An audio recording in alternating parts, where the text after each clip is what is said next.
Now, the amount of work that you do with a marker float can vary from water to water. If you're fishing something like a gravel pit where you know for a fact there are going to be lots of underwater humps, gullies, bars and plateaus, clean areas, weeded areas, you're probably going to have to spend quite a lot of time with that float to find the fish holding spots.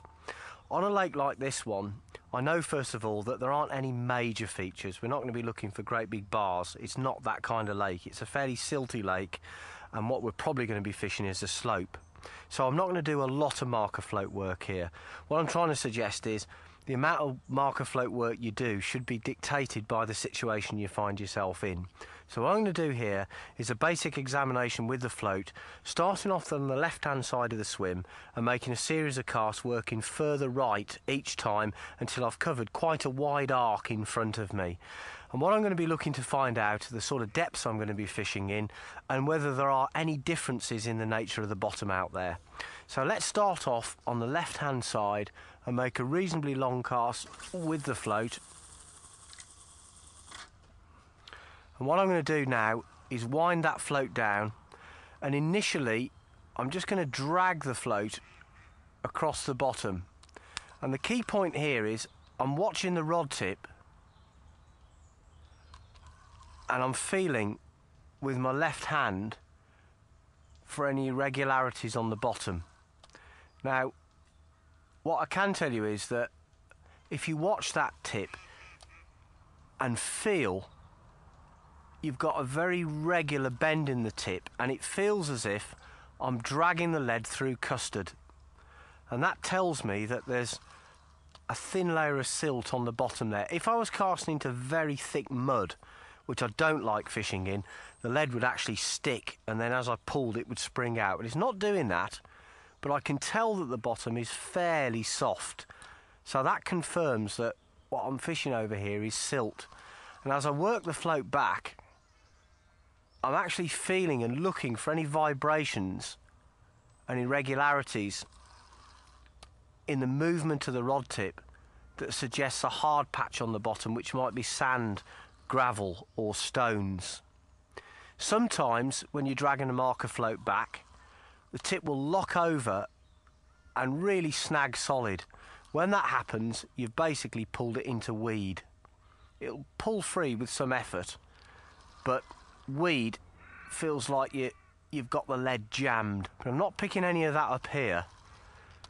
If you pull the lead across sand or gravel, what you'll find is that the tip will knock and you'll feel the vibrations down the line. Now, an area of sand or gravel in so much silt could be a really good place to put your hook bait. Carp fishermen get very preoccupied with hard patches on the bottom simply because they're excellent places to put your bait.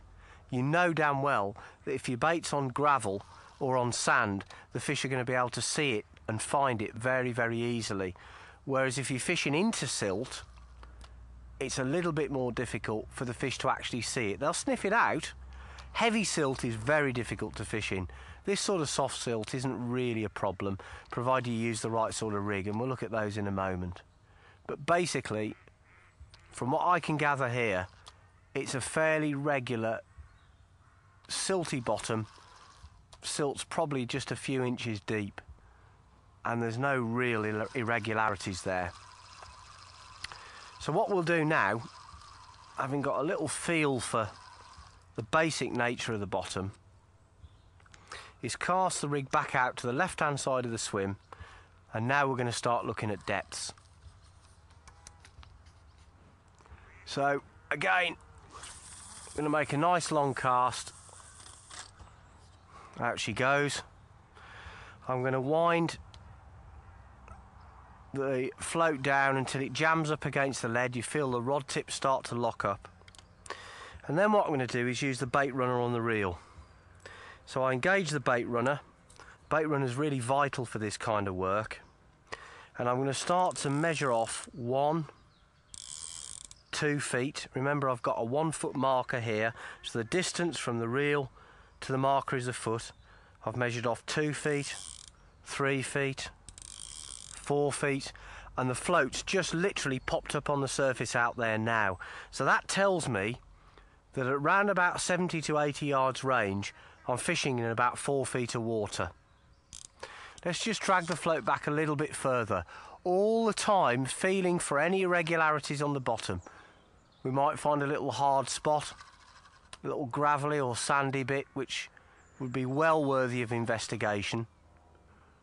Bringing it back about 10 to 15 yards and winding the float down to the lead again, engaging the bait runner and measuring off 1, 2, 3, 4. Incidentally, if the float won't pop up, the usual reason is that weed has clogged up the ring that attaches the lead onto the line. So it's a pretty sure sign that you've pulled the float into weed, and you'll probably have to drag it in and clear it and make some more exploratory casts. Let's bring it back now about another 10 to 15 metres. Not really feeling any changes in the bottom. Definitely fishing over silt here. Let's just check the depth there. 1, 2, 3, 4, 5. Just over 5 feet. So basically I've come from 4 down to 5, and it would appear that this is a slope.